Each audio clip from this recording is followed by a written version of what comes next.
दोस्तों नमस्कार, मेरा नाम संजय मग्गू है और मौजूद हैं देश रोजाना के डिजिटल मीडिया प्लेटफॉर्म पर।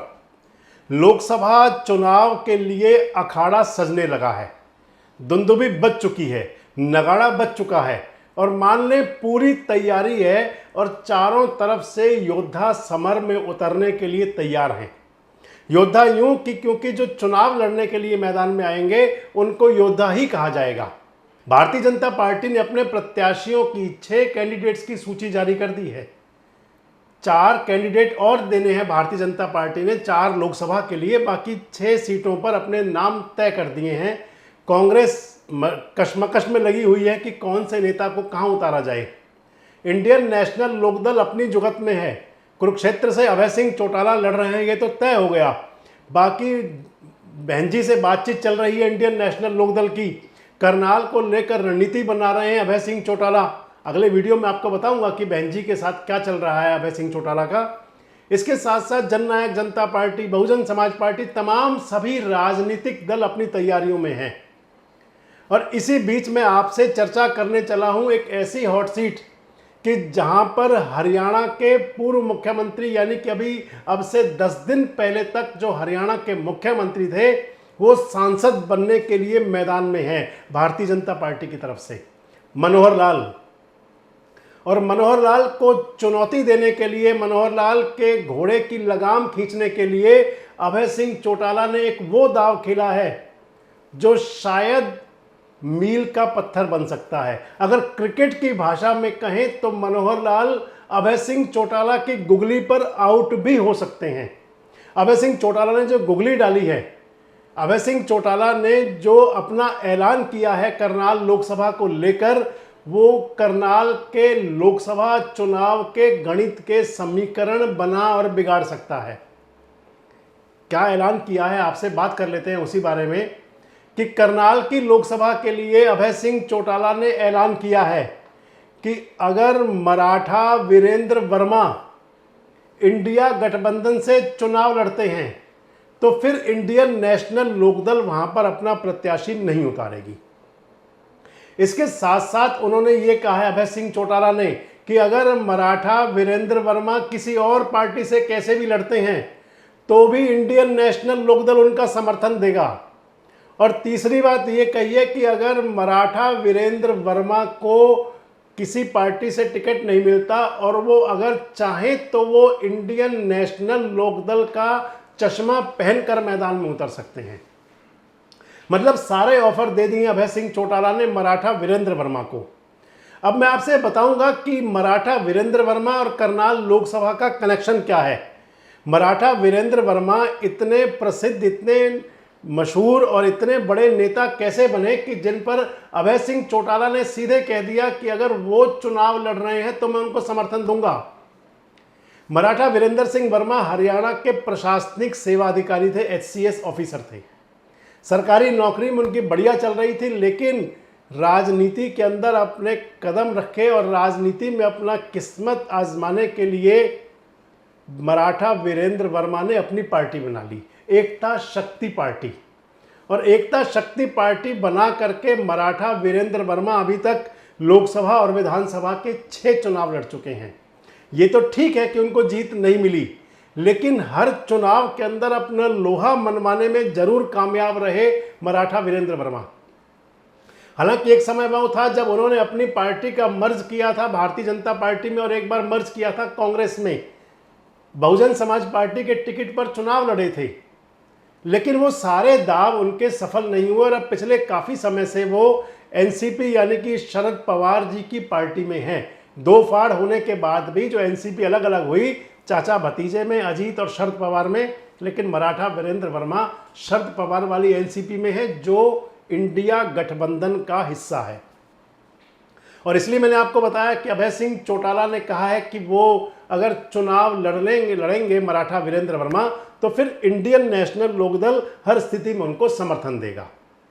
मराठा वीरेंद्र वर्मा के बारे में आपको और बताएं कि मराठा वीरेंद्र वर्मा जो रोड जाति से आते हैं, बताया जाता है लगभग 2.5 लाख वोटर हैं, 2.25 लाख 2.5 लाख से ज़्यादा वोट बताए जाते हैं करनाल लोकसभा के अंदर। और क्षत्रिय वोट माने जाते हैं, राजपूत क्षत्रिय वाले नहीं, ये क्षत्रिय माने जाते हैं कि शिवाजी से जो प्रेरक थे, जो शिवाजी के फॉलोअर थे, और 1761 की जंग में जो बच गए थे बाकी जो मराठा लोग थे, उनका वंशज है या उनसे प्रेरक कह सकते हैं, या शिवाजी जी को फॉलो करने वाले लोग हैं। और शिवाजी ने जिस प्रकार से रण के अंदर लोहा लिया था, तो आप मान लें कि फिर रोड या मराठा उसी स्थिति पे काम करते हैं। हरियाणा की राजनीति में मराठा वीरेंद्र वर्मा भले ही चुनाव तो नहीं जीते, लेकिन राजनीति में जो उनका असर है, राजनीति में जिस प्रकार उनका करनाल लोकसभा में खासकर जो उनका वजूद है, आप उसे यूँ मानिए कि जो पानीपत के अंदर काला अम्ब में हर साल कार्यक्रम होता है, उसके आयोजक कर्ता धर्ता भी वही होते हैं।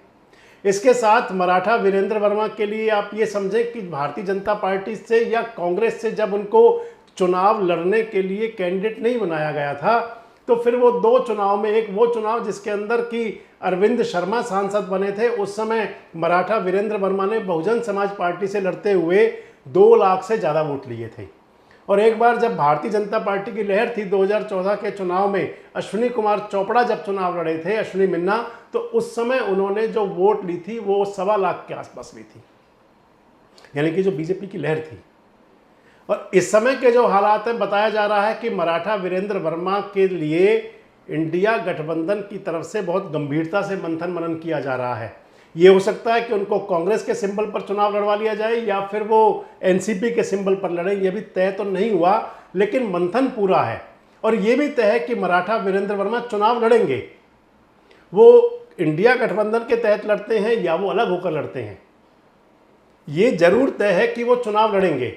और अब जो मैं आपसे कह रहा था कि अभय सिंह चौटाला ने जो गुगली डाली, जो अभय सिंह चौटाला ने कहा कि मराठा वीरेंद्र वर्मा को करनाल में सपोर्ट करेंगे, ये कह दिया कि इंडियन नेशनल लोकदल करनाल को छोड़कर बाकी 9 सीटों पर चुनाव लड़ेगी, तो उसके पीछे अभय सिंह चौटाला का क्या समीकरण है।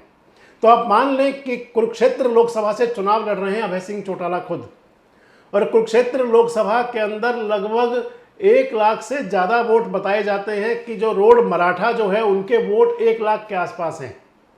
तो अभय सिंह चौटाला जहां एक तरफ करनाल को मजबूत कर लेंगे, मुख्यमंत्री जो रहे हैं मनोहर लाल, जिनसे कि 36 का आंकड़ा रहा इंडियन नेशनल लोकदल का, और उस समय की जो सरकार थी मनोहर और दुष्यंत वाली, तो अभय सिंह चौटाला करनाल में मनोहर लाल को मजबूत चुनौती दे लेंगे मराठा वीरेंद्र वर्मा के साथ लग करके।